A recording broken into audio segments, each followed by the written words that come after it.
লোকসভা নির্বাচনের আগে ফের নিজেদের দাবি দেওয়া নিয়ে পথে কৃষকরা। পাঞ্জাব হরিয়ানা সীমানায় প্রতিবাদী কৃষকদের দিল্লি চলো অভিযানকে ঘিরে ধুমধুমার। অভিযান ছত্রভঙ্গ করতে কাঁদানে গ্যাস ছুড়ল পুলিশ।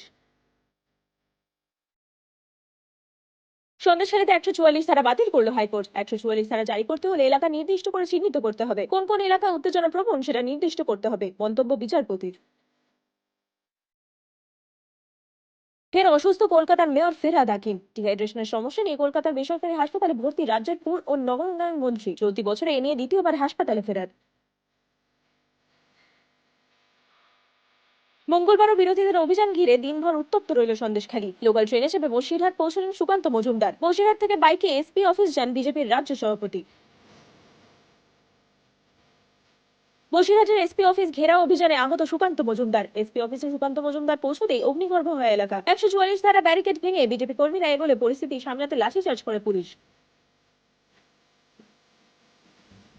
সন্দেশখালী কাণ্ডের প্রতিবাদে জেলায় জেলায় আইন অমান্য অভিযান বামেদের। অভিযান ঘিরে তুমুল উত্তেজনা। পুলিশের সঙ্গে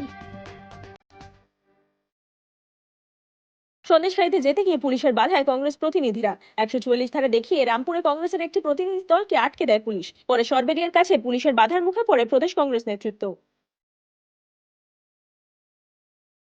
সন্দেশখালী কাণ্ডে দুষ্কৃতীদের গ্রেপ্তারের দাবিতে মধ্য কলকাতা কংগ্রেস কর্মীদের লালবাজার অভিযান ঘিরে ধুমধুমার। পুলিশের সঙ্গে কংগ্রেস কর্মীদের ধস্তাধস্তি, আটক বেশ কয়েকজন কংগ্রেস কর্মী। সন্দেশখালী কাণ্ডে আজ তপ্ত হলো কলকাতাও। শহরের রাজপথে প্রতিবাদী মিছিল, কামদুনি প্রতিবাদ সোচ্চার হয় মৌসুমী টুম্পা। ছিঁড়ে সামিল রুদ্রনীল ঘোষ সহ বিজেপি নেতৃত্ব।